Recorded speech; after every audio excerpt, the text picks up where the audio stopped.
Assalamualaikum warahmatullahi wabarakatuh. Apa kabar kalian semua? Semoga kalian dalam keadaan sehat, dilancarkan rezekinya, dimudahkan segala urusannya, dan penuh dengan kebahagiaan. Sebelum masuk ke cerita, jangan lupa bantu like, komen, dan subscribe ya. Semoga kalian semua selalu dalam lindungannya.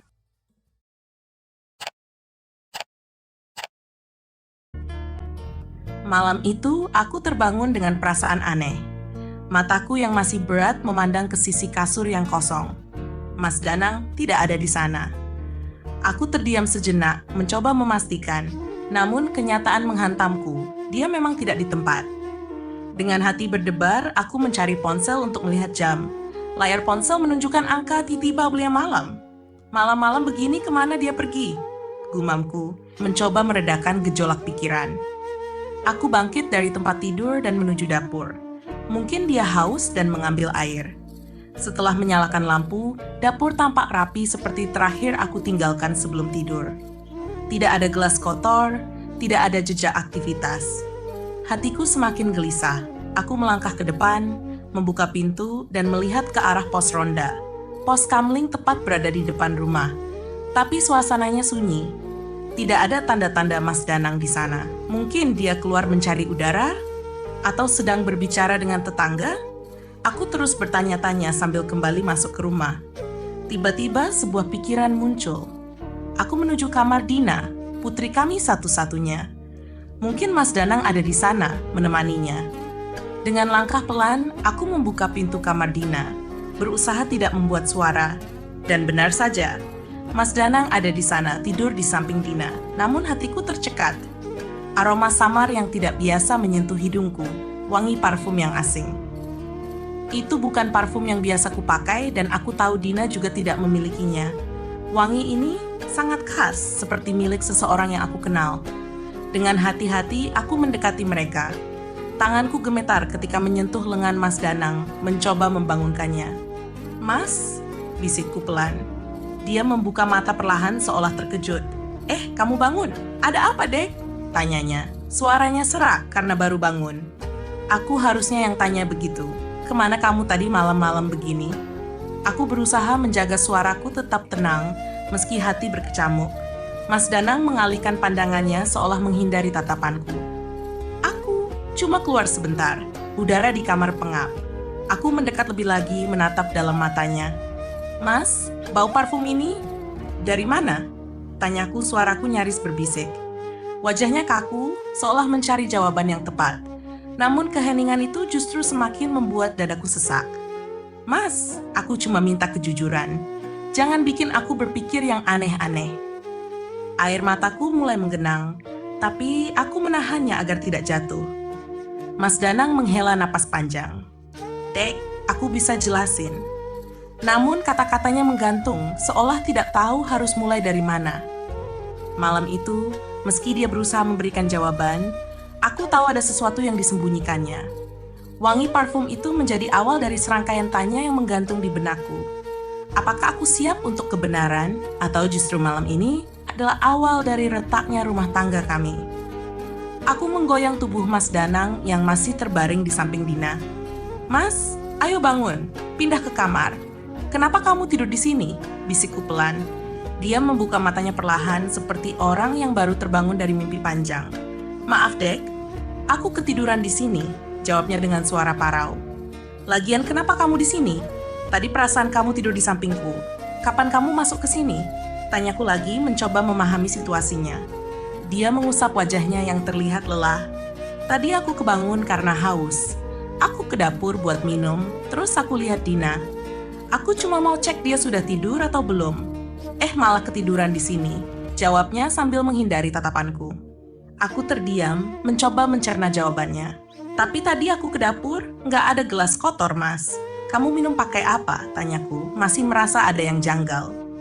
"Air dingin di kulkas, Dek," jawabnya cepat. Namun, sesuatu dalam suaranya terdengar ragu, membuatku semakin penasaran. Setahuku, Mas Danang tidak suka minum air dingin. Kami keluar dari kamar Dina dengan perlahan, agar tidak membangunkannya. Saat berjalan kembali ke kamar, aku memperhatikan tubuh Mas Danang. Wajahnya basah oleh keringat, meskipun kamar Dina ber-AC dan AC-nya menyala. Dina bahkan terlihat nyenyak tanpa sedikit pun tanda kegerahan. "Mas, kenapa kok keringetan? Padahal di kamar Dina pakai AC loh." Tanyaku penuh rasa ingin tahu. Dia berhenti sejenak, mengusap keringat di dahinya. "Nggak tahu nih, Dek. Rasanya tadi badanku panas. Mungkin makanya jadi keringetan," jawabnya. Suaranya terdengar gugup. "Ya sudah, ayo kita ke kamar. Aku ngantuk banget," ujarku, mencoba mengesampingkan kegelisahanku. Dia melangkah cepat mendahuluiku, masuk kamar lebih dulu dan langsung merebahkan tubuhnya di tempat tidur. Sementara aku masih berdiri di depan pintu kamar, merenung. "Mas Danang, ada apa denganmu?" Batinku bertanya-tanya. Namun, rasa kantuk yang berat akhirnya mengalahkan rasa penasaranku. Aku menyusul Mas Danang tidur. Pagi pun tiba. Aku terbangun saat mendengar suara Mas Danang dari kamar mandi. Dia sudah mandi lebih dulu, tidak seperti biasanya. Biasanya, dia baru mandi menjelang waktu berangkat kerja, sekitar jam 7 atau 8 pagi. "Kamu sudah mandi, Mas?" tanyaku sambil memijat leherku yang terasa pegal. "Iya, Dek." "Gerah banget soalnya," jawabnya sambil mengenakan baju koko dan sarung, bersiap untuk pergi ke musala. "Mas, kok tumben banget pagi-pagi mandi? Biasanya kan gak suka dingin," tanyaku lagi, mencoba menyembunyikan rasa heranku. Dia hanya tersenyum tipis. "Udah azan tuh, aku ke musala dulu ya. Hati-hati di rumah, sayang." Aku mengangguk pelan, tapi pikiranku masih diliputi tanda tanya besar.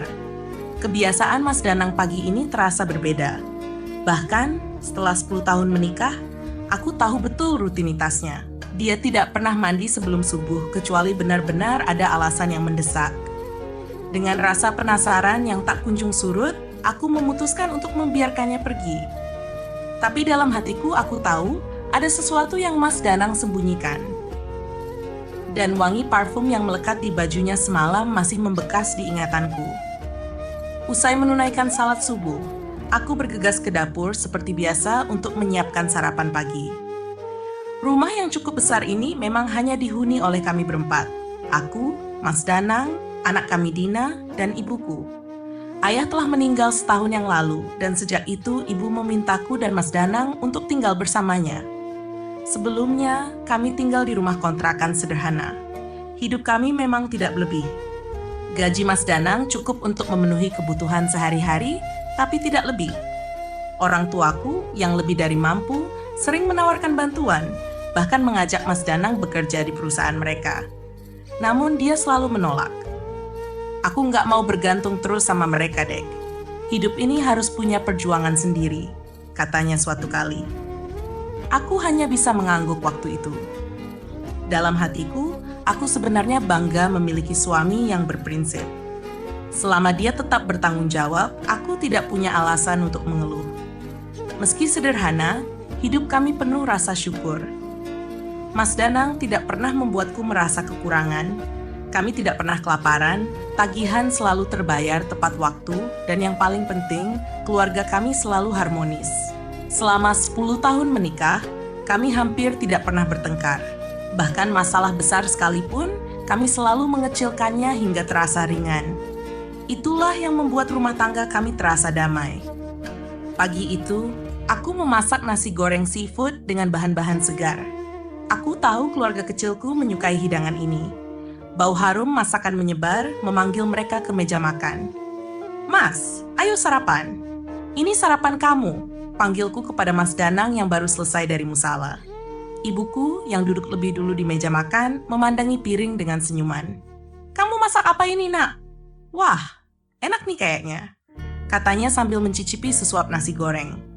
Aku tersenyum, melihat mereka makan dengan lahap. Dina, putri kecil kami, bahkan tak segan memuji. "Masakan ibu emang paling enak," katanya dengan pipi penuh makanan. "Terima kasih, sayang.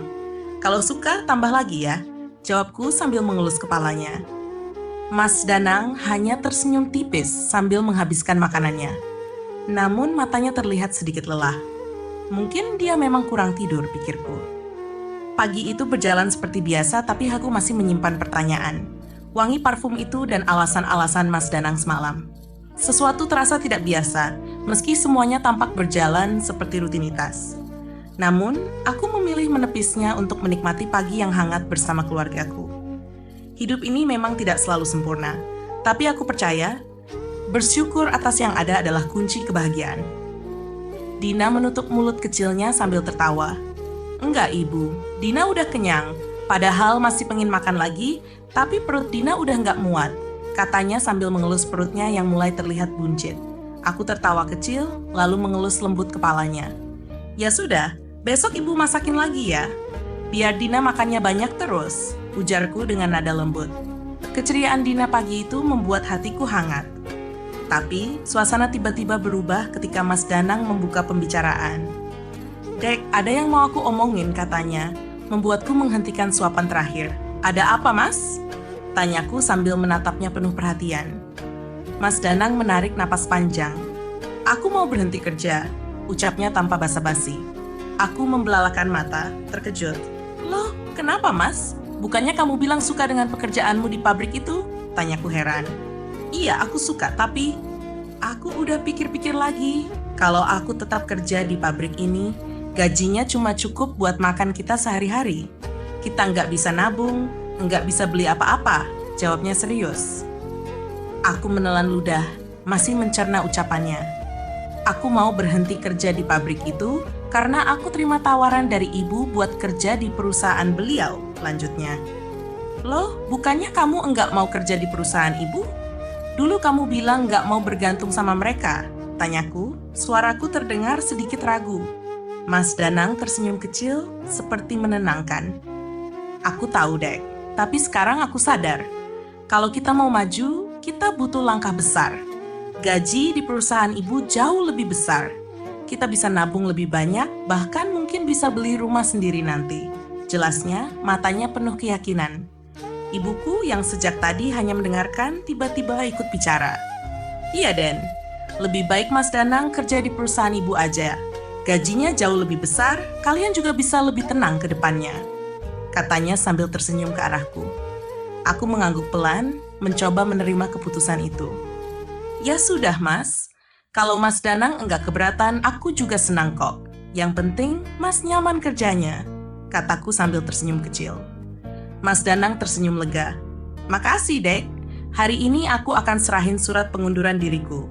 Ini hari terakhir aku kerja di pabrik, katanya dengan nada mantap. Aku terdiam sesaat.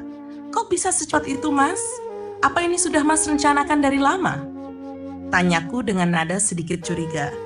Dia menggeleng, tapi raut wajahnya seperti menyembunyikan sesuatu. Enggak, Dek. Aku baru yakin mau ambil keputusan ini beberapa hari terakhir. Aku cuma ingin kasih yang terbaik buat kita, jawabnya sambil menunduk. Meski hatiku merasa ada yang janggal, aku memilih untuk tidak memperpanjangnya. Ya sudah, semoga semua berjalan lancar, Mas, kataku sambil kembali mengalihkan perhatian ke Dina yang sedang asik menggambar di ruang makan. Dalam hati, aku masih bertanya-tanya. Kenapa tiba-tiba? Kenapa tidak bicara sebelumnya? Bahkan surat pengunduran diri sudah disiapkannya, tapi aku mencoba menepis semua pikiran itu. Selama setahun ini, sebenarnya kami sudah mulai menabung, meski gaji Mas Danang kecil, sebab ibu menanggung kebutuhan makan kami. Kami hanya fokus pada biaya sekolah Dina. Tapi kalau sekarang Mas Danang punya penghasilan lebih besar, tentu itu hal yang baik, bukan? Aku berharap, dengan pekerjaan baru ini, kehidupan kami akan semakin membaik. Tapi entah kenapa, ada perasaan ganjil yang belum bisa hilang sepenuhnya. Pagi itu berjalan seperti biasa. Setelah sarapan, semua orang bersiap-siap untuk aktivitas masing-masing. Ibuku dan Mas Danang akan berangkat bekerja, sekalian mengantarkan Dina ke sekolah. Sejak tinggal bersama ibu setahun lalu, kebiasaan itu sudah menjadi rutinitas mereka. Ibu, kita bareng aja naik mobil. Biar hemat, begitu alasan ibu waktu pertama kali mengajak Mas Danang. Aku setuju selama suamiku nyaman dan kenyataannya memang lebih hemat. Namun, pagi ini ada sesuatu yang terasa berbeda. Dina, putriku yang biasanya tidak banyak protes, tiba-tiba meminta hal yang tak biasa. Nenek, aku boleh di depan? Gantian sama nenek, katanya dengan suara manja tapi penuh tekad. Aku yang sedang membereskan piring langsung menoleh. Tumben sekali Dina ingin duduk di depan. Selama ini, dia selalu di belakang dan tidak pernah keberatan. "Sayang, kamu kan masih kecil. Duduk di belakang aja ya," kata ibuku lembut mencoba membujuk. Dina menggeleng dengan wajah bersikeras. "Enggak mau. Aku mau di depan, dekat ayah," katanya. Melihat situasi itu, aku merasa perlu turun tangan. "Sayang, dengerin nenek ya. Kalau nenek bilang di belakang, ya nurut. Anak kecil nggak boleh ngelawan orang tua." "Enggak sopan," ucapku mencoba memberi pengertian. Tapi Dina tetap ngeyel. "Tapi Bu, aku cuma pengen duduk di depan. Gak apa-apa kan sekali ini aja," katanya lagi dengan wajah memohon. Ibuku akhirnya mengalah, mungkin agar kami tidak membuang waktu lebih lama. "Ya sudah, nggak apa-apa. Ibu di belakang aja untuk hari ini," katanya sambil tersenyum kecil. Dina langsung bersorak kecil dan melompat ke kursi depan. Mas Danang hanya tersenyum tipis, tanpa banyak komentar. Aku menyalami tangan ibu dan Dina, seperti biasa. Mas Danang mendekat, mengecup keningku, dan aku membalas dengan mencium tangannya. "Hati-hati Mas, jaga Dina baik-baik," ucapku dengan lembut. Dina melambaikan tangan kecilnya ke arahku, dan aku membalasnya dengan senyuman. Mobil mereka perlahan keluar dari halaman rumah. Dengan doa di hati, aku berharap mereka selamat sampai tujuan. Namun, saat aku hendak menutup gerbang, terdengar suara yang memanggilku. "Mbak Sabra! Mbak Sabra!"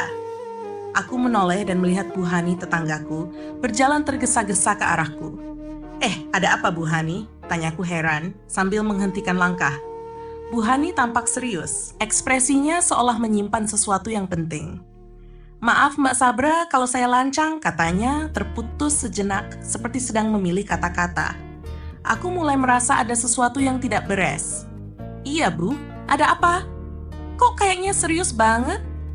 tanyaku lagi, mencoba tenang meski hatiku mulai gelisah.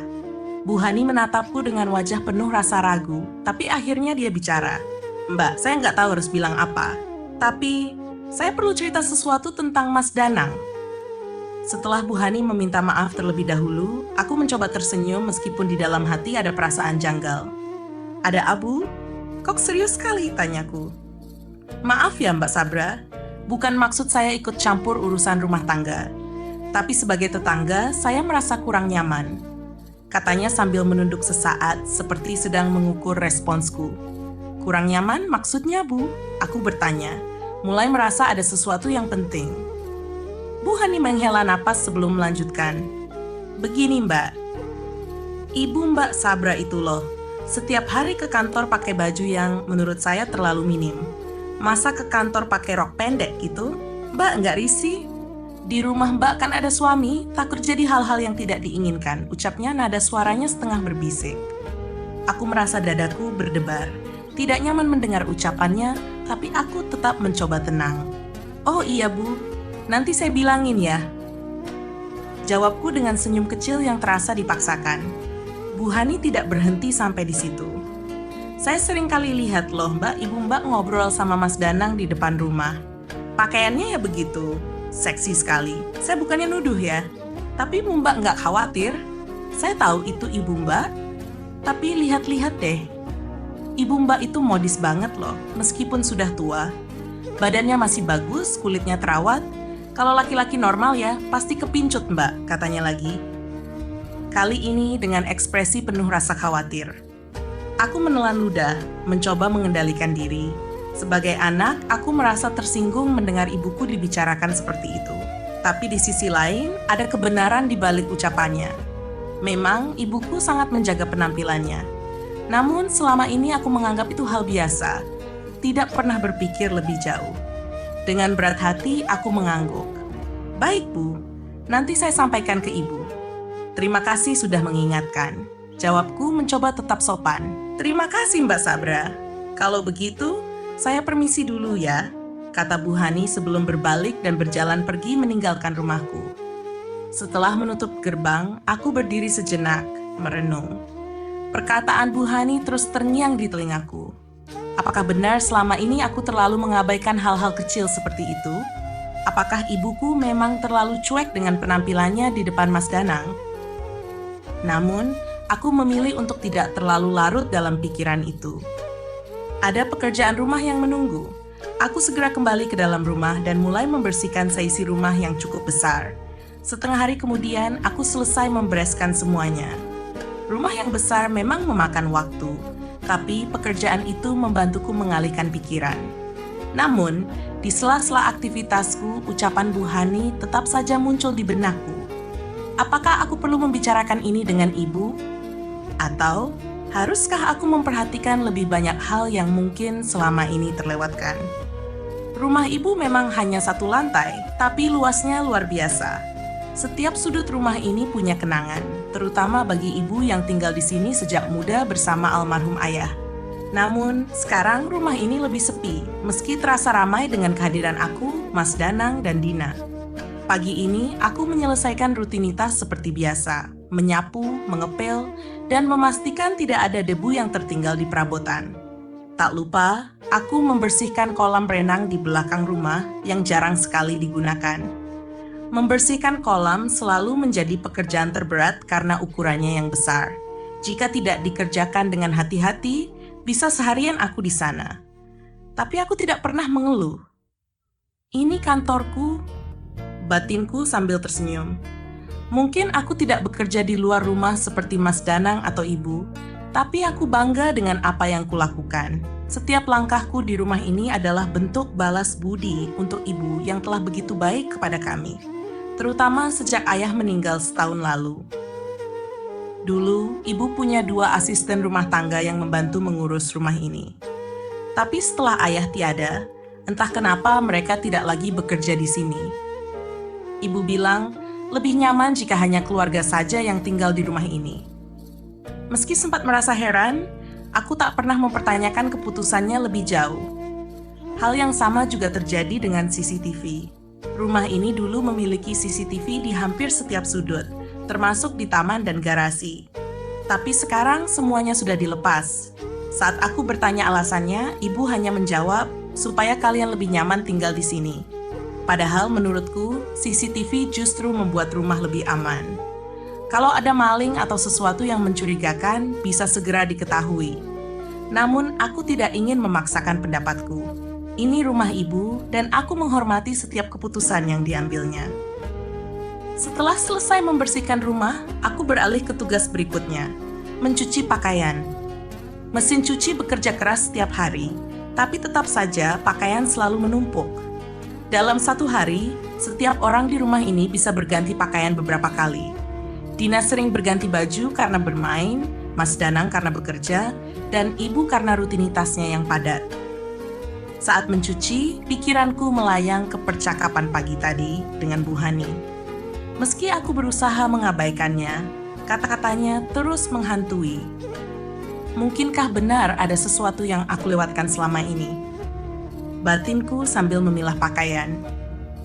Aku mencoba mengingat kapan terakhir kali melihat ibu mengenakan pakaian yang dianggap Bu Hani terlalu mencolok. Dan entah kenapa, bayangan Mas Danang yang terlihat berkeringat di kamar Dina malam itu ikut muncul dalam pikiranku. Aku menggelengkan kepala, mencoba menepis pikiran-pikiran buruk. Jangan terlalu jauh berpikir, fokus saja, gumamku pada diri sendiri. Ketika semua pakaian selesai dicuci, matahari sudah mulai tinggi. Aku duduk di teras rumah, menikmati segelas teh hangat sambil memandangi jalanan sepi di depan rumah. Meski pekerjaan rumah cukup melelahkan, aku merasa damai. Namun, di balik ketenangan itu, ada rasa tidak nyaman yang perlahan muncul. Sesuatu yang sulit kugambarkan, tapi cukup kuat untuk membuatku mulai memperhatikan hal-hal kecil yang sebelumnya terlewatkan. Apa yang sebenarnya terjadi di rumah ini? Selesai menjemur pakaian, aku menghela napas panjang. Alhamdulillah, akhirnya selesai juga, gumamku sambil merasakan lega. Setelah semua selesai, aku mandi untuk menyegarkan tubuh yang lelah. Tak lama kemudian, suara azan zuhur menggema. Aku pun melaksanakan salat dengan khusyuk, memohon kepada Allah agar diberikan ketenangan hati dan keluarga yang selalu dalam lindungannya. Setelah salat, aku bersiap menjemput Dina dari sekolah. Biasanya, Dina pulang setelah salat zuhur berjamaah bersama teman-temannya di sekolah. Tepat pukul 3 sore, aku berangkat dengan taksi. Jarak sekolah Dina memang lumayan jauh, dan kami belum punya kendaraan sendiri. Sebenarnya ibu sudah beberapa kali menawarkan untuk membelikan mobil, tapi aku selalu menolak. Aku tak mau terus-menerus bergantung pada ibu. Setibanya di sekolah, Dina sudah menunggu di depan gerbang. Wajahnya ceria seperti biasa, namun begitu melihatku, ia langsung berteriak, "Ibu!" Aku melambaikan tangan dan membantunya masuk ke taksi. Di sepanjang perjalanan, Dina, seperti biasanya, bercerita tentang kegiatannya di sekolah. Tawanya yang riang membuatku ikut tersenyum. Namun tiba-tiba ia berkata sesuatu yang membuatku terdiam. "Ibu, Dina gak suka deh sama ayah dan nenek," ucapnya dengan nada serius. Aku menoleh kaget. "Loh, kenapa? Emang mereka ngapain kamu, sayang?" Tanyaku sambil mencoba memahami maksudnya. "Iya, kalau ayah sama nenek naik mobil bareng, aku sering lihat mereka pegangan tangan. Kadang nenek juga nyenderin kepalanya ke pundak ayah. Dina nggak suka liatnya, Bu. Rasanya nggak nyaman," katanya polos. Aku terdiam mendengar kata-katanya, berusaha mencerna apa yang sebenarnya dia katakan. Mungkin Dina salah lihat. Nenek nggak mungkin nyender ke pundak ayah, sayang. Itu cuma khayalan kamu aja, ucapku mencoba meyakinkan diri dan Dina. Namun Dina menggeleng kuat. "Enggak, Bu. Dina lo sering lihat, bukan cuma sekali 2 kali." Kata-katanya membuat dadaku terasa sesak. Apa yang sebenarnya terjadi? Apakah mungkin Dina hanya salah paham? Tapi dia terdengar begitu yakin. Sesampainya di rumah, aku memutuskan untuk tidak langsung menanyakan hal ini kepada Mas Danang atau Ibu. Aku tidak mau memancing keributan. Bagaimanapun, Dina masih anak-anak, dan mungkin saja dia salah mengartikan sesuatu yang sebenarnya tidak ada. Namun, kata-kata Dina terus terngiang di kepalaku. Bayangan tentang apa yang mungkin terjadi antara ibu dan Mas Danang membuat pikiranku kacau. Ah tidak, ini hanya pikiran buruk saja. Gak mungkin ibu melakukan itu. Dan Mas Danang, dia suamiku. Dia gak mungkin berbuat hal yang gak pantas. Batinku mencoba menenangkan diri. Namun, dalam hati kecilku, benih kecurigaan mulai tumbuh. Aku memutuskan untuk lebih memperhatikan hubungan mereka. Semoga ini semua hanya salah paham, doaku dalam hati, berharap segala sesuatunya baik-baik saja. Sesampainya di rumah, aku segera menyiapkan makan siang untuk Dina. Tadi pagi aku sudah memasak ayam goreng, tempe goreng, dan sayur bening kesukaannya. Dina langsung berseru ceria, "Wah, enak banget masakan ibu. Dina pasti makan banyak nih." Aku tersenyum mendengar celotehnya. Dia makan dengan begitu lahap, dan itu memberiku sedikit kebahagiaan di tengah pikiranku yang terusik. Tapi ucapan Dina tadi soal suamiku dan ibuku terus menghantui. Ditambah lagi, aku teringat kata-kata Bu Hani kemarin. Apa benar ada sesuatu yang aku lewatkan selama ini? Gumamku dalam hati. Aku mencoba menepis semua pikiran itu. "Dena, jangan berpikir macam-macam. Mereka keluarga kamu, dan selama ini semuanya baik-baik saja." Aku berusaha menenangkan diriku sendiri. Namun menjelang sore, perasaanku mulai tak menentu. Jam dinding sudah menunjukkan pukul 5, tapi Mas Danang dan Ibu belum juga pulang. Biasanya mereka sudah ada di rumah pada jam segini. Aku mencoba menenangkan diri, tetapi semakin lama, rasa khawatirku semakin besar. Kemana mereka? Kenapa belum pulang? Pikirku mulai panik. Aku memutuskan untuk menelepon Mas Danang. Nada sambung terdengar, tapi tak ada jawaban. Sudah 5 kali aku mencoba meneleponnya, tetap saja tidak diangkat. Aku lalu mencoba menelepon ibu, namun hasilnya sama. Berkali-kali panggilanku tidak dijawab. Kekhawatiran semakin memuncak. Jam sudah menunjukkan pukul 6, dan mereka masih belum tiba.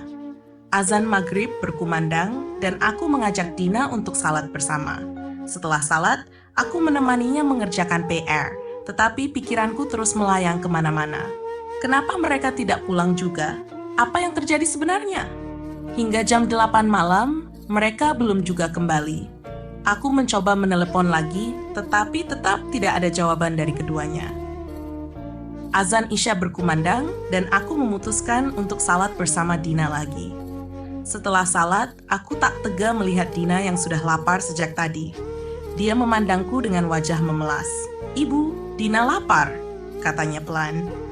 Akhirnya aku memutuskan untuk makan malam tanpa menunggu mereka. Aku tak bisa membiarkan Dina kelaparan, namun sambil makan pikiranku terus berkecamuk. Kenapa mereka belum pulang? Kenapa tidak ada kabar? Rasa khawatir bercampur dengan rasa curiga yang mulai merayap di hati. Malam itu aku dan Dina hanya makan berdua. Setelah makan, aku mengingatkannya untuk melakukan rutinitas sebelum tidur. Mencuci kaki, mencuci tangan, dan sikat gigi. Setelah itu, aku masuk ke kamar dan menemaninya hingga ia terlelap. Biasanya, aku membacakan cerita atau kami berbincang tentang keseharian. Tetapi malam ini, Dina tampak berbeda. "Ibu, aku takut," katanya dengan suara kecil. Aku terkejut mendengar ucapannya. "Kenapa, sayang? Takut ada apa?" Tanyaku, berusaha tenang. "Iya, Bu, suara lenguhan orang gitu. Aku takut ada setan," jawab Dina, terlihat cemas. Aku sedikit bingung. "Lenguhan gimana, Nak? Maksudmu?" Tanyaku penasaran. Dina pun mencontohkan suara yang ia dengar. Aku terkejut mendengar penjelasannya, karena suara yang ia contohkan terdengar seperti suara orang yang sedang melakukan hubungan intim. Perasaan cemas langsung menyelimuti hatiku. Dari mana dia bisa mendengar suara seperti itu? Aku selalu menjaga agar Dina tidak terpapar hal-hal seperti itu, dan sudah lama kami tidak melakukan hal tersebut. Sudah 2 bulan terakhir, aku dan Mas Danang tidak seperti biasanya. "Dina, kamu dengar dari mana? Kau bisa tahu suara seperti itu?" Tanyaku dengan suara pelan. Dina tampak bingung. "Aku nggak tahu dari mana, Bu, tapi kayaknya deket banget dari kamar aku." Aku jadi takut, jawabnya. Raut wajahnya tampak cemas. Aku merasa bingung dan khawatir. "Apa itu suara dari kamar ibu?" "Ibu nggak tahu, sayang," jawabku, tapi pikiranku mulai berkecamuk. Kenapa dia mendengar suara itu? Pikirku dalam hati. Aku merasa seperti ada yang tidak beres, tapi aku berusaha untuk tetap tenang. "Bu, boleh nggak malam ini aku ditemenin tidur? Aku takut dengar suara itu lagi," pinta Dina dengan mata yang mulai mengantuk. Aku mengangguk, berjanji untuk menemaninya. "Iya, sayang, ibu temenin nanti ya. Tapi, ibu harus kasih tahu ayah dulu," jawabku, mencoba untuk mengalihkan perhatian Dina agar ia merasa lebih tenang. Dina pun mengangguk, lalu aku keluar kamar untuk berbicara dengan Mas Danang. Namun, semakin aku berpikir, semakin banyak pertanyaan yang muncul di kepala. Apa itu suara yang Dina dengar? Apa yang sebenarnya terjadi di rumah ini? Aku merasa ada yang aneh, dan meskipun aku mencoba untuk tidak curiga, hatiku terus dihantui oleh berbagai kemungkinan. Aku berusaha keras menepis pikiran buruk yang mengganggu. Masa iya ibu berbuat tidak baik di rumah ini? Tidak mungkinlah, pikirku berulang-ulang mencoba mengusir kecurigaan. Namun, kata-kata Dina tadi terus mengusik benakku. Suara itu terdengar dekat sekali dengan kamarnya, dan kamar yang terdekat dari kamar Dina adalah kamar ibu. Sementara kamarku sendiri cukup jauh, terpisah oleh lorong yang menuju dapur. Apakah benar suara itu berasal dari kamar ibu? Pikiran itu terus berputar di kepalaku, tapi aku mencoba untuk tetap berpikir positif. Ya Allah, apa ini? Batinku semakin gelisah, tapi aku tak bisa berbuat banyak, dan akhirnya Dina tertidur pulas di sampingku. Tak lama setelah itu, terdengar suara klakson mobil dari luar. Itu pasti Mas Danang dan ibu pulang. Aku segera membuka gerbang, yang selalu aku kunci dengan hati-hati, karena aku khawatir jika ada orang asing yang masuk. Mas Danang dan ibu masuk ke dalam rumah, dan aku segera menghampiri mereka. "Mas, kok malam banget pulangnya?" tanyaku agak cemas. Mas Danang terlihat agak lelah. "Iya, maaf, tadi selesai dari pabrik, aku langsung ke perusahaan ibu. Ibu mengajariku banyak hal, makanya sampai malam begini. Aku memang harus cepat mengerti semuanya, soalnya tanggung jawabku di perusahaan cukup besar. Aku nggak mau mengecewakan ibu," jawabnya terdengar penuh semangat. Aku berusaha memahami, merasa wajar dia begitu, karena pasti ada perasaan hutang budi kepada ibu. "Iya mas, aku ngerti. Semoga semuanya lancar," ucapku, mendoakan dengan tulus. Mas Dana mengangguk, "Amin, terima kasih ya sayang." Aku tersenyum, namun ada sedikit keraguan di hatiku. "Oh ya, kamu sudah makan belum mas? Kalau belum, biar aku hangatkan makanannya," tawarku. "Nggak usah, tadi aku sudah makan kok, sama ibu," jawab Mas Danang. "Oh ya, udah Mas, kalau gitu kamu langsung mandi aja, terus istirahat," kataku sambil membereskan pakaian Mas Danang yang baru saja ia lepas. Saat aku memegang bajunya, aku mencium bau parfum yang sangat kuat dan tiba-tiba aku merasa heran. Kenapa bau parfum ibu sangat menempel di baju Danang? Apa mereka sampai sedekat itu? Pikirku, gelisah. Aku mencoba menepis pikiran itu, mencoba untuk tidak berpikir buruk. Mungkin karena mereka seharian bersama, jadi bau parfum ibu menempel di bajunya. Pikirku, tapi hatiku tetap tidak tenang. Aku berusaha mengingatkan diriku lagi. Dena, jangan suzon, jangan berpikir macam-macam. Setelah Mas Danang selesai mandi, aku meminta izin padanya. "Mas, malam ini aku temani Dina tidur ya. Katanya dia takut," ujarku berusaha menghindari penjelasan lebih lanjut. Mas Danang terlihat agak terkejut. "Takut kenapa?" tanyanya. "Gak tahu Mas, yang jelas dia minta ditemani," jawabku, berusaha untuk tidak menjelaskan apa yang Dina dengar. Aku tak ingin Mas Danang merasa khawatir atau berprasangka buruk pada ibu. "Ya udah, gak apa-apa. Sana kamu temani dia," kata Mas Danang dengan lembut. Aku merasa lega, tapi juga bingung. "Makasih ya Mas," ucapku sambil menuju kamar Dina. Di dalam kamar Dina, aku berbaring di sampingnya, berusaha menjaga ketenangan meski hatiku penuh dengan pertanyaan. Apa yang sebenarnya Dina dengar? Benarkah seperti dia katakan? Pikirku berusaha untuk tetap waspada dan mencari kebenaran di balik semua ini. Aku terjaga, berusaha keras untuk tetap tidak tertidur meskipun mataku terasa sangat lelah. Waktu terus berjalan, dan jam di ponselku menunjukkan pukul 11 malam. Aku berusaha mengingatkan diriku sendiri untuk tetap terjaga. Mengingat ketegangan yang sedang aku rasakan, aku meminum air beberapa kali agar kantukku hilang. Tapi tiba-tiba terdengar suara langkah kaki dari luar kamar. Tak lama kemudian, ada seseorang yang mencoba membuka pintu. Aku segera berpura-pura tidur, berharap itu hanya Mas Danang atau ibu. Aku menutup mataku, berusaha berakting seolah sudah tertidur pulas, meskipun aku masih terjaga, menunggu siapa yang akan masuk. Bau parfum yang familiar semakin mendekat, dan aku tahu itu adalah suamiku. "Kenapa Mas Danang kesini?" pikirku. Aku bisa merasakan hembusan angin di wajahku, seolah-olah Mas Danang ingin memastikan aku sudah tertidur dengan baik. Tubuhku digoyangkan sedikit, dan aku tetap diam, berpura-pura tidak sadar. Setelah beberapa detik, Mas Danang keluar dari kamar Dina dan menutup pintunya kembali. Aku segera duduk, bingung dengan apa yang baru saja terjadi. Kenapa Mas Danang melakukan itu? Pikirku. Rasanya ada sesuatu yang tidak beres. Tak lama kemudian terdengar suara pintu kamar ibu dibuka. Aku yakin betul itu suara pintu kamar ibu dan suara orang sedang berbicara. Tanpa berpikir panjang, aku menempelkan telingaku ke dinding untuk mendengarkan percakapan mereka dengan jelas. Aku bisa mendengar suara ibu yang berkata, "Sayang, kamu ngapain sih kesini? Kan tadi udah." Suara itu terdengar sangat intim dan jantungku mulai berdegup kencang. Mas Danang menjawab dengan suara rendah, "Sayang, aku kangen banget sama kamu. Aku nggak bisa jauh-jauh dari kamu. Aku pengen lagi." Jantungku semakin cepat berdetak. Kenapa mereka bicara seperti itu? Batinku kebingungan dan terkejut. Aku tak bisa membayangkan apa yang sedang terjadi di antara mereka. Ibu menjawab, "Mas Danang jangan deh, nanti Dina dengar." Mas Danang menjawab dengan santai, "Enggak Bu, dia udah tidur. Kan kamu tahu sendiri kalau dia tidur sangat nyenyak. Cuma digoyangin aja, dia nggak sadar." Aku terdiam, terkejut dengan apa yang baru saja aku dengar. Astagfirullah, aku beristighfar dalam hati, tak percaya dengan apa yang terjadi. Ternyata Mas Danang datang ke kamar tadi hanya untuk memastikan aku sudah tertidur agar ia bisa masuk ke kamar ibu.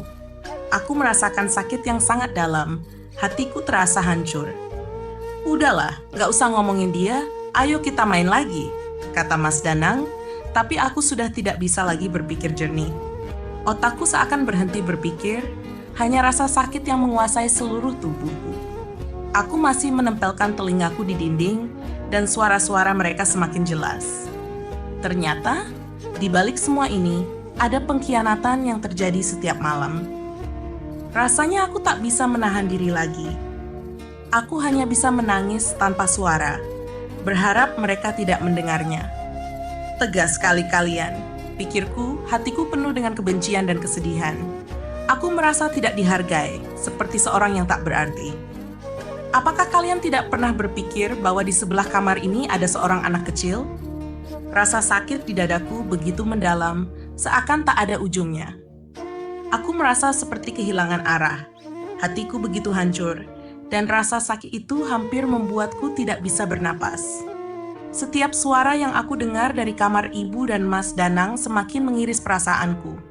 Seolah-olah dunia ini runtuh di hadapanku. Aku merangkak lemas menuju meja di samping ranjang Dina, berusaha keras mengambil ponselku yang tergeletak di sana. Tanganku gemetaran, tidak bisa menahan ketegangan yang semakin memuncak. Aku membuka kontak di ponselku, mencari seseorang yang bisa membantuku malam ini. Dari sekian banyak kontak, hanya beberapa yang dekat dengan kami dan tidak jauh dari rumah. Ada Pak RT, Bu Hani, dan Bu Sylvia, teman ibu. Setelah beberapa detik berpikir, aku langsung memilih untuk menghubungi Pak RT. Beliaulah yang bertanggung jawab jika ada masalah dengan warganya, meskipun aku tidak tega jika masalah keluarga kami sampai terbuka ke orang lain.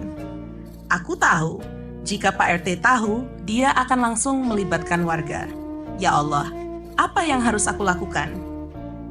Tangan gemetaran ini semakin sulit untuk menggerakkan ponsel.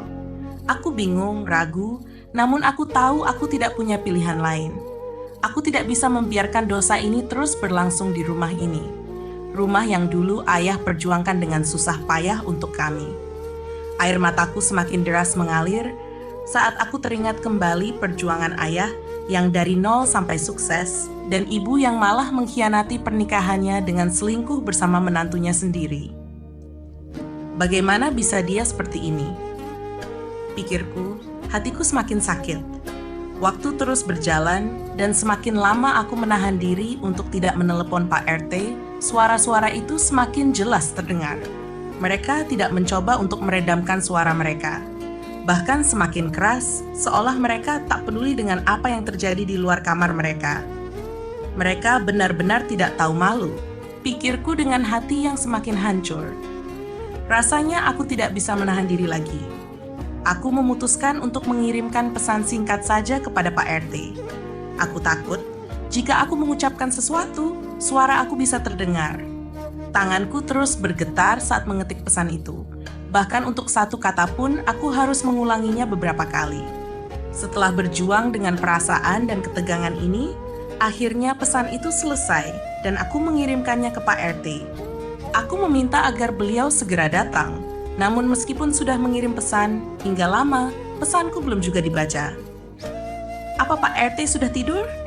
Tanyaku dalam hati, penuh kecemasan. Akhirnya aku memutuskan untuk menelponnya. Namun begitu panggilan itu diangkat, aku langsung mematikannya. Aku tidak tahu lagi harus bagaimana. Perasaan bingung dan takut terus melanda diriku. Akhirnya Pak RT membaca pesanku. Dia bertanya, "Ada apa, Neng?"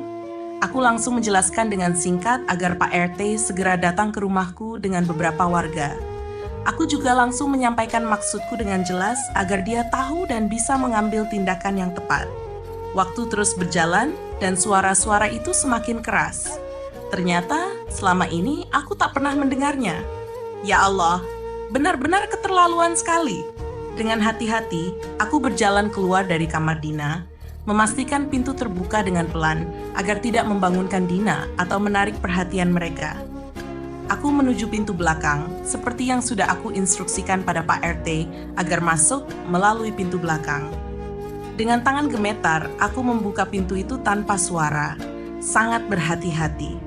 Rasanya jantungku hampir copot, sangat deg-degan.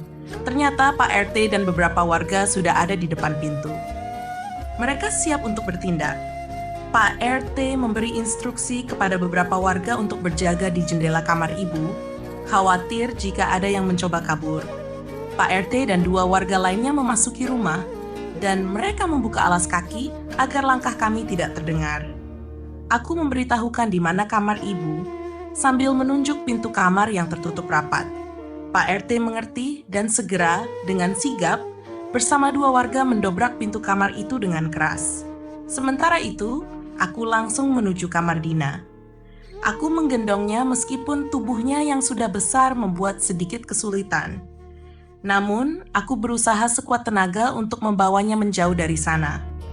Aku keluar rumah dengan cepat, berusaha menghindari suara apapun yang bisa membangunkan mereka. Setelah memastikan Dina aman, aku menurunkannya di rumah Bu Hani yang sudah aku hubungi sebelumnya. Bu Hani sudah standby di gerbang dan aku menitipkan Dina sebentar. "Titip Dina sebentar ya, Bu," kataku. "Iya, Mbak, tenang saja," jawab Bu Hani dengan cepat. Dina sempat terbangun tapi langsung tertidur lagi setelah aku meletakkannya di kamar Bu Hani. Untunglah dia tidak sadar bahwa dia sudah pindah rumah. Setelah memastikan Dina tidur pulas, aku segera kembali ke rumah. Semua sudah kacau. Begitu aku sampai, aku melihat ibu terduduk di sudut kamar, menangis sambil menutupi tubuhnya dengan selimut. Aku tak tahu apa yang terjadi di dalam kamar, tetapi hatiku terasa hancur. Aku berdiri, merasakan sakit yang sangat mendalam. Sarah hanya mengenakan celana pendek tanpa baju, menangis terseduh-seduh. "Kenapa kalian tegas sama aku? Kenapa?" Suaraku serak, air mata mengalir deras. Hatiku terasa begitu sesak. "Maafkan Ibu Dena, maafkan Ibu hilaf," jawab ibu terdengar sangat menyesal. Namun aku tak bisa memaafkan mereka. Aku tidak bisa memaafkan kalian. Aku mau kalian pergi dari rumah ini sekarang juga. Aku tidak rela rumah perjuangan ayah kalian rusak dan kalian kotori dengan perbuatan yang menjijikkan itu, ucapku dengan tegas. Aku tak bisa lagi berpikir rasional. Apakah dia suamiku atau ibuku? Aku tidak peduli lagi. Hatiku benar-benar hancur. Pak RT yang mendengar kemarahanku bertanya dengan lembut, "Neng, kami hanya bisa mengikuti apa yang kamu inginkan. Tapi kami akan mengadakan pengajian besok malam. Kita sama-sama memohon ampun kepada Allah." Aku setuju, tapi aku ingin masalah ini hanya diketahui oleh kami yang ada di sini. "Saya setuju, Pak. Tapi saya minta supaya warga tidak tahu. Acara pengajian ini cukup kita yang tahu," jawabku dengan suara datar. Pak RT setuju dan bersama beberapa warga, mereka pun segera pergi. Aku kembali ke dalam rumah dan bertanya dengan tegas kepada ibu dan suamiku, "Sejak kapan kalian begini?" Aku hampir tak bisa menahan diri. "Jangan diam saja. Jawab," seruku dengan nada tinggi. Akhirnya, Mas Danang yang menjawab, "Sudah 1 bulan terakhir." "Bohong, tidak mungkin baru sebentar." Aku menuntut jawaban yang lebih jujur. "Sudah berapa lama?" tanyaku dengan tegas lagi. 10 bulan, jawab ibu lirih. Aku terkejut, seakan tidak percaya. "Apa, 10 bulan? Jadi sejak 2 bulan ayah meninggal?" "Tegak kamu, Bu, tegas sekali padaku. Aku ini anakmu, apa salahku hingga kamu mengkhianati aku seperti ini?" Kata-kataku penuh dengan rasa sakit. Aku tak mampu lagi berdiri, tubuhku lemas dan jatuh di atas sofa. Hatiku hancur begitu dalam. "Aku tidak mau kalian ada di sini lagi. Segera bereskan barang kalian dan pergi malam ini juga," seruku dengan keras. Mereka berjalan dengan lesu, tak mampu membela diri. Mas Danang masuk ke dalam kamar dan mulai membereskan pakaiannya, begitu juga ibu. Akhirnya, mereka pergi menggunakan mobil ibu. Setelah memastikan mereka pergi, aku segera pergi menjemput Dina. Aku khawatir dia terbangun dan merasa bingung. Dan benar saja, Dina sudah duduk di ruang tamu Bu Hani. "Terima kasih ya Bu Hani, saya sudah merepotkan," kataku. Dina pun bertanya, "Ayah sama nenek kemana, Bu?" Aku terdiam sejenak, bingung bagaimana menjelaskan. "Mulai sekarang, ayah dan nenek nggak tinggal di sini. Mereka ada pekerjaan di luar kota," jawabku berbohong. Aku tak tahu harus mengatakan apa. "Kenapa aku disuruh tidur di rumah Bu Hani?" tanya Dina lagi. Aku berpikir sejenak. "Maaf sayang, tadi ada ular di rumah ibu. Ibu takut kalau kamu kenapa-napa, makanya ibu langsung gendong kamu dan titipin ke rumah Bu Hani," jawabku, walaupun itu semua kebohongan. "Oh, terus sekarang ularnya mana?" tanya Dina dengan wajah mengantuk. Aku tersenyum, meskipun hati terasa hancur. "Pak RT tadi datang ke sini sayang. Dia yang bantu ibu," jawabku mencoba menenangkan Dina. Setelah itu, aku membimbing Dina kembali ke kamarnya, dan tak lama kemudian, dia tertidur lagi. Keesokan harinya, aku mulai membereskan kekacauan yang terjadi tadi malam. Setelah mengantarkan Dina ke sekolah, aku langsung membakar spray dan pakaian yang semalam masih ada di rumah, termasuk pakaian ibu dan Mas Danang. Hatiku sakit luar biasa. Air mata pun kembali mengalir deras. Malamnya, pengajian pun diselenggarakan seperti yang sudah disepakati. Aku hanya mengundang orang-orang dekat dan mengatur semuanya dengan hati yang hancur. Aku tak tahu apa yang akan terjadi selanjutnya. Tetapi aku tahu, hidupku akan berubah selamanya. Proses perceraian pun dimulai. Aku tak mau ada mediasi. Aku ingin semuanya selesai segera. Setelah beberapa kali mengurus proses di kantor, akhirnya aku resmi berpisah dengan Mas Danang. Dengan semua yang telah terjadi, aku merasa berat, namun juga lega. Sebagai anak tunggal dari orang tuaku, aku tahu aku berhak mewarisi semuanya. Sudah setahun berlalu sejak peristiwa yang mengubah hidupku. Aku mulai belajar mengurus perusahaan yang kini sudah menjadi tanggung jawabku, setelah ibu menyerahkannya padaku melalui pengacara ayah. Meski aku sebenarnya ingin memaafkan ibu, rasa kecewa masih terlalu besar. Aku merasa butuh waktu lagi, dan aku tidak tahu sampai kapan aku bisa benar-benar memaafkan. Sekarang, fokusku adalah mengurus perusahaan dan Dina. Syafa, anakku, sering bertanya tentang ayah dan neneknya yang tak kunjung pulang. Aku hanya bisa memberikan jawaban yang sama setiap kali. Hingga suatu hari, Syafa mengatakan bahwa dia melihat ayahnya di depan sekolah. Ayah ingin ketemu aku, Bu, tapi aku nggak mau. Aku nggak nyaman aja, sudah lama nggak ketemu, kata Syafa, membuatku merasa bersalah. Aku merasa tidak bisa memaksanya bertemu dengan Mas Danang, meskipun aku tahu dia membutuhkan ayahnya. Kabar terakhir yang aku dengar, mereka tinggal di sebuah rumah kecil, hasil dari penjualan mobil ibu. Rasa takaku memang sudah muncul sejak lama, namun setiap kali mengingat peristiwa itu, hatiku masih sangat sakit. Mungkin suatu saat aku bisa memaafkan ibu, tapi aku tak tahu kapan. Sedangkan untuk Mas Danang, aku benar-benar muak dan tidak ingin bertemu dengannya. Namun, bagaimana dengan Dina? Dia butuh bertemu dengan ayahnya, dan aku tak bisa mengabaikannya begitu saja. Ya Allah, berilah hamba petunjuk dan jalan keluar, doaku. Secara diam-diam, aku mengirimkan uang bulanan untuk ibu melalui orang kepercayaanku. Karena katanya ibu kini berjualan gorengan keliling.